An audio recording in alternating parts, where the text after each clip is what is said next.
이 시간 말씀은 마가복음 5장 21절에서 34절 말씀입니다. 마가복음 5장 21절에서 34절까지 말씀 교대로 읽고 마지막 절 같이 읽겠습니다.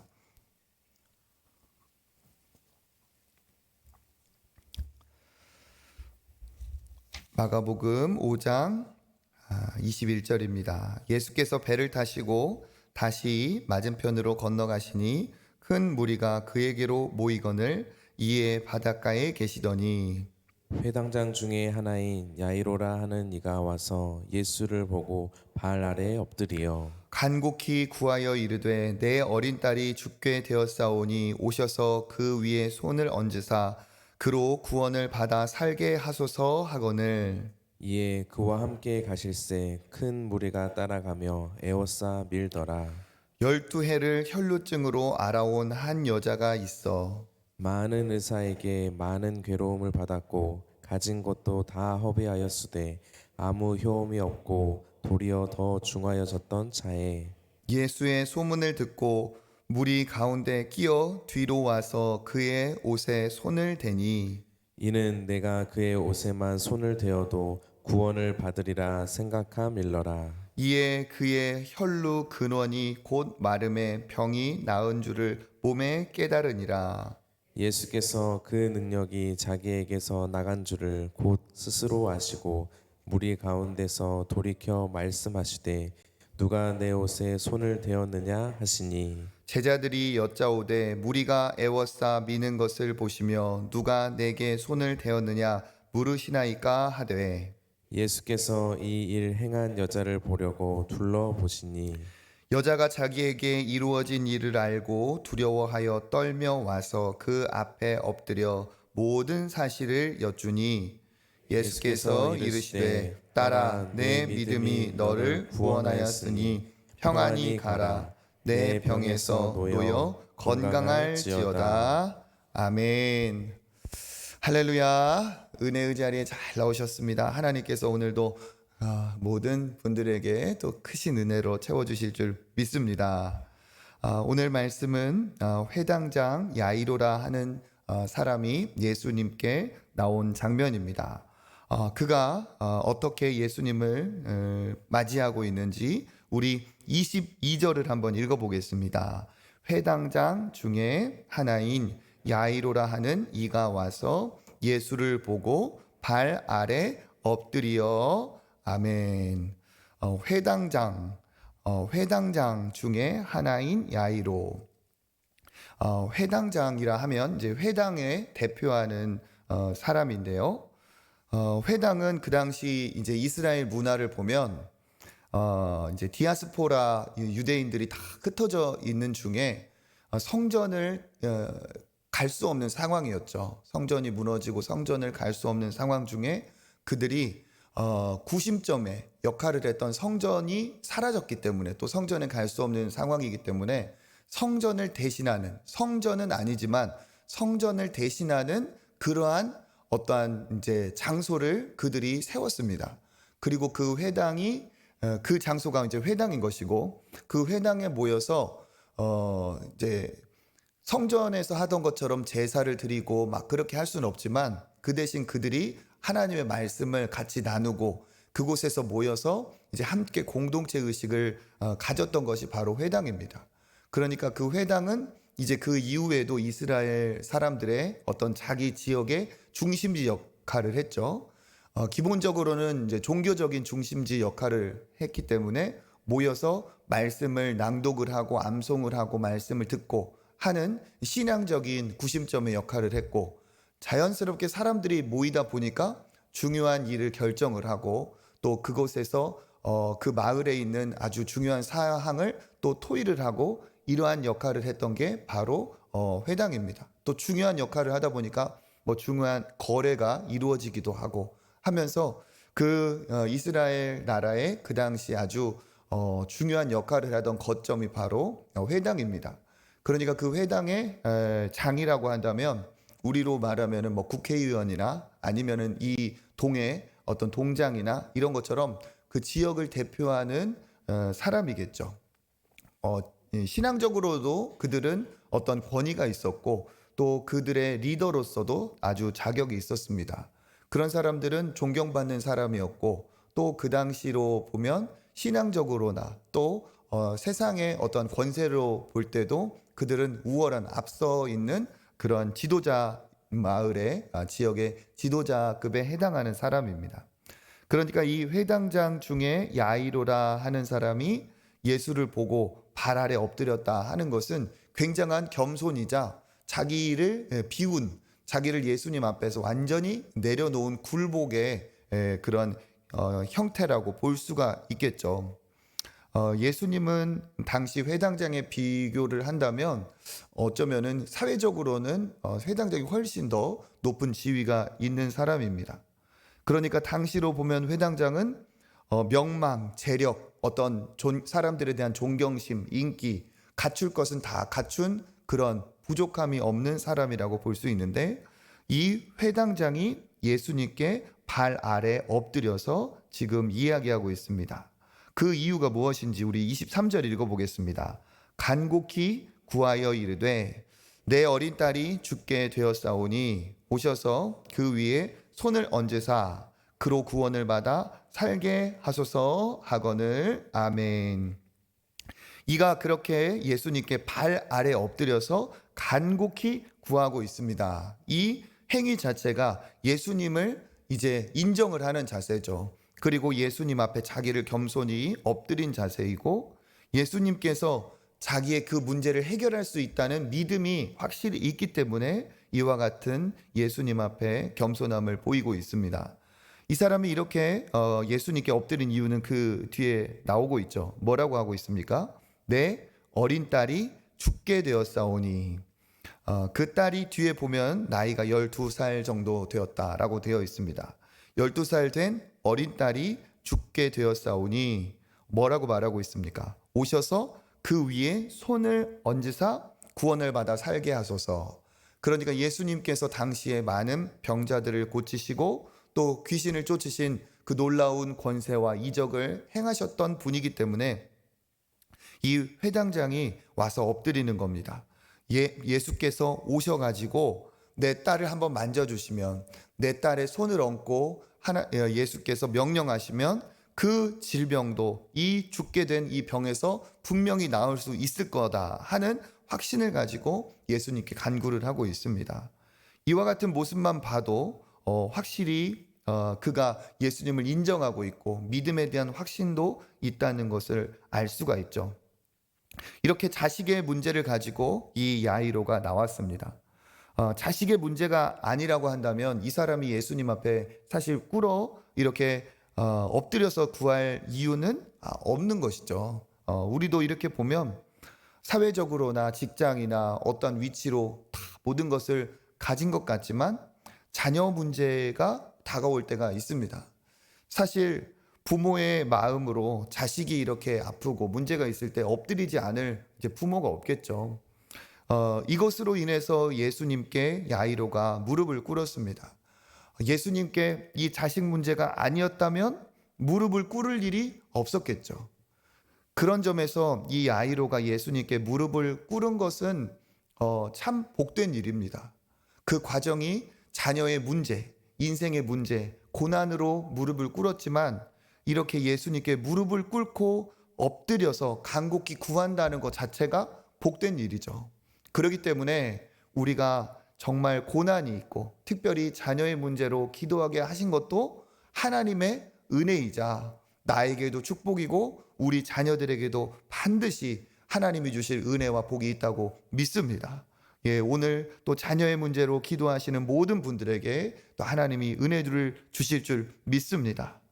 그렇게 자녀를 품고 기도하는 이가 이렇게 안타까워 보이기 때문에 예수님이 어떻게 하셨어요? 24절 읽어보겠습니다. 이에 그와 함께 가실새 큰 무리가 따라가며 애워싸 밀더라. 아멘. 예수님 주위에는 진짜 많은 병자들이 있고 사람들이 있었을 텐데 야이로가 이렇게 간절히 구하자 그 자녀의 문제를 예수님이 어떻게 하셨습니까? 외면하지 않고 당장에 그와 함께 따라가십니다. 그러니까 예수님이 이 야이로의 간절한 기도, 자녀에 대한 그 아픔에 정말 예수님 앞에 엎드린 것을 외면하지 않으시는 거죠. 그렇게 예수께서 안타까움을 가지고 함께 가실 때 여전히 큰 무리가 따라가고 있습니다. 어느 정도로 따라가고 있느냐?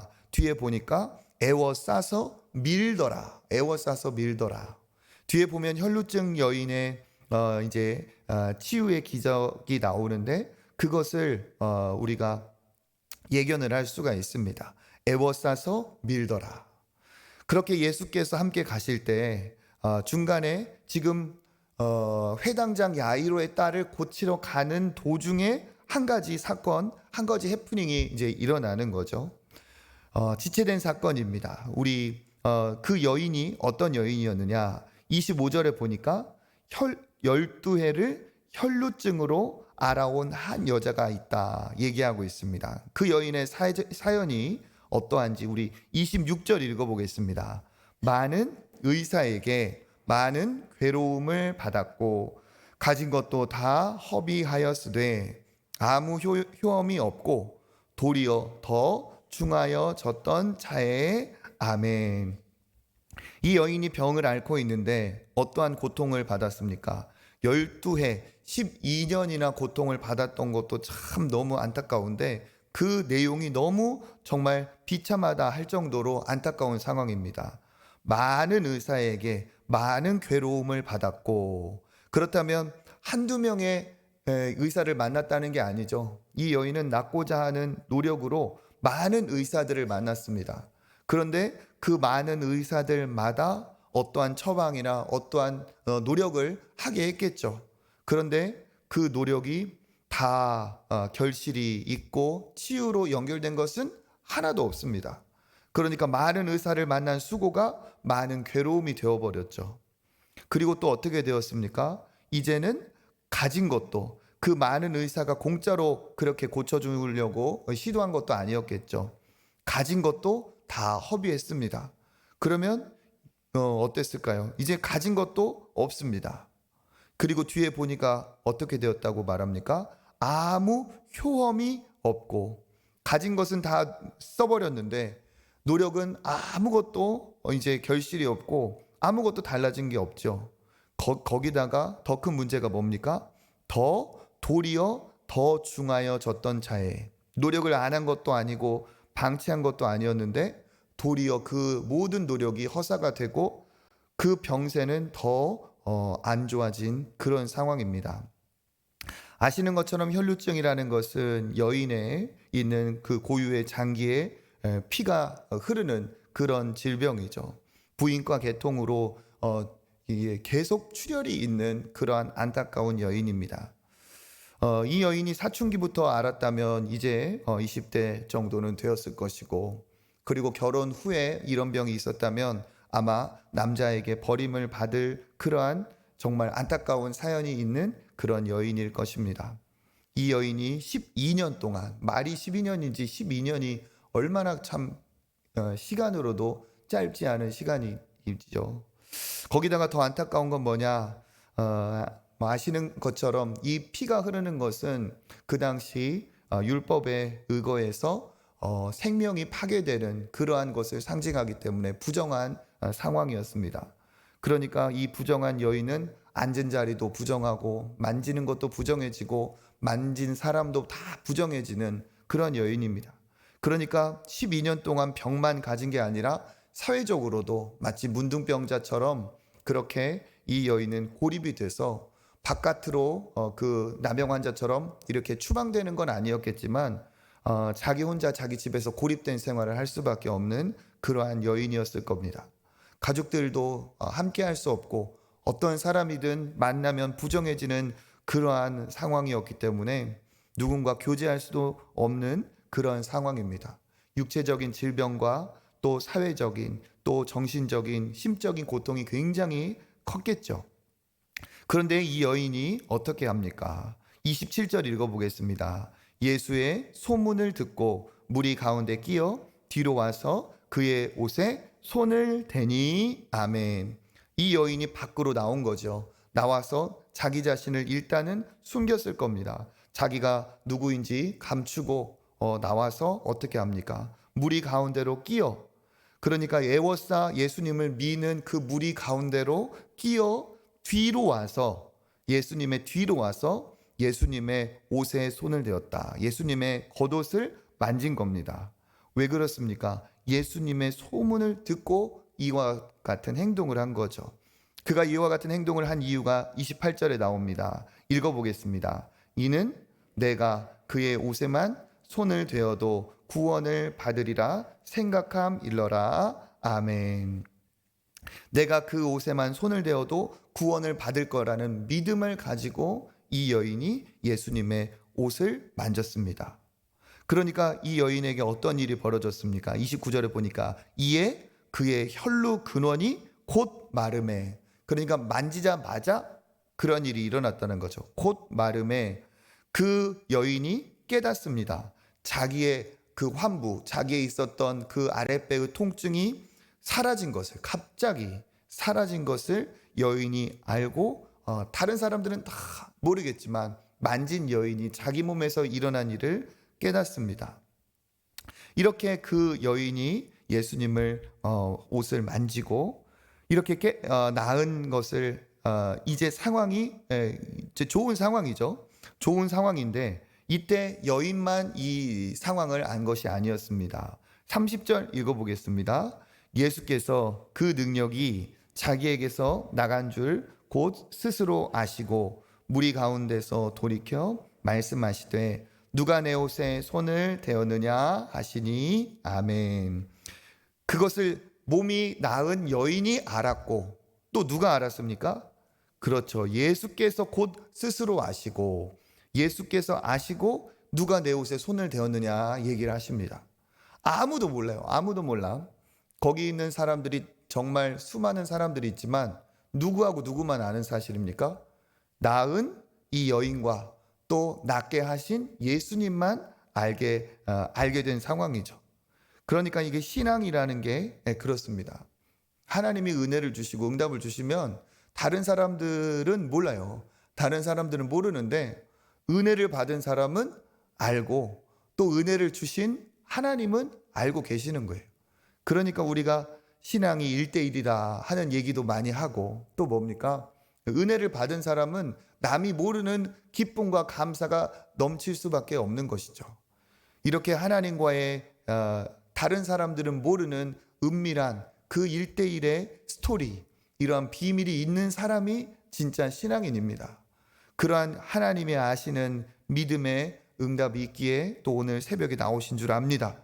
하나님께서 그런 복을 주실 줄 믿습니다. 예수께서 왜 이렇게 말씀을 하셨을까? 뒤에 보면 우리가 추측할 수 있습니다. 그런데 제자들은 이 내용을 모르고 있죠. 제자들이 뭐라고 말합니까? 무리가 애워싸 미는 것을 보시면서도 누가 내게 손댔냐고 지금 물으십니까? 이게 무슨 말이에요?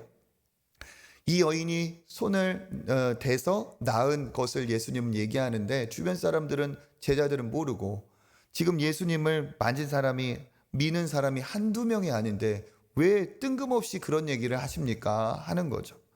그러니까 예수님을 누구는 밀기도 했고 누구는 예수님을 만지기도 했는데 누구만 나았다는 거죠? 이 여인만 나았다는 겁니다. 이게 놀라운 신앙의 신비이죠. 32절 예수께서 이 일을 행한 여자를 보려고 둘러보시니, 예수님이 다 아시고 그 여인을 이제 둘러보십니다. 여인이 자기를 보고 계시는 것, 그리고 자기에게 일어난 일을 알고 이제 예수님께 직고를 하죠. 우리 33절 읽어보겠습니다. 여자가 자기에게 이루어지는 일을 알고 두려워하여 떨며 와서 그 앞에 엎드려 모든 사실을 여쭈니. 그렇게 예수께서 또 뭐라고 말씀하십니까? 34절 시작. 예수께서 이르시되 딸아 내 믿음이 너를 구원하였으니 평안히 가라. 내 병에서 놓여 건강할지어다. 아멘. 여인이 두려워하면서 제가 예수님이 대단한 분이라는 소문을 듣고 만지기만 해도 나을 거라는 내가 그런 생각을 갖고 만졌더니 진짜 나았습니다. 이런 얘기를 했겠죠.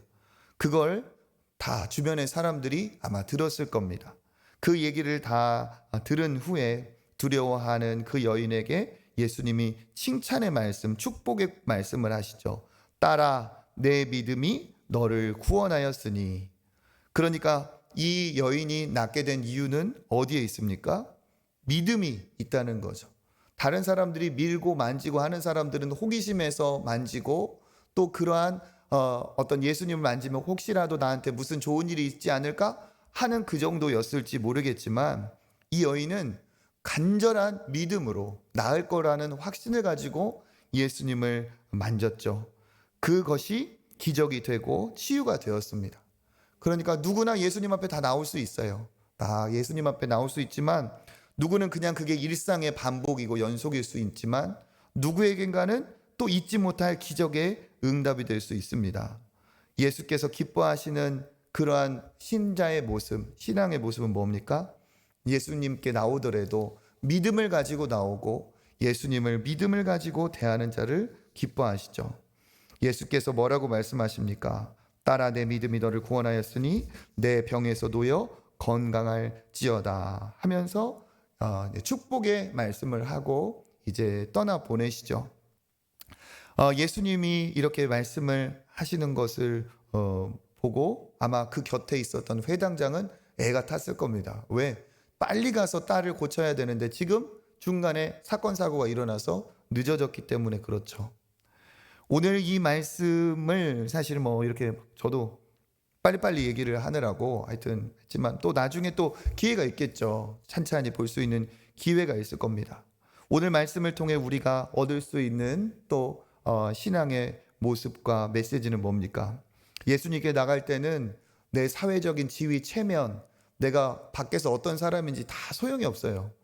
회당장이 꿇어 엎드려서 예수님께 간절히 구할 때 예수님께서 동행하셨던 것처럼, 우리가 흔히 말하는 것처럼 예수님 앞에 나올 때는 모든 계급장을 다 띄고 감투를 내려놓고, 진짜 다윗이 하나님 앞에서는 늘 하나님 앞에 양의 심정으로 그를 목자로 양의 심정으로 나갔던 것처럼, 예수님 앞에 나올 때는 자격도 신분도 능력도 지위도 다 내려놓을수록 은혜가 있습니다.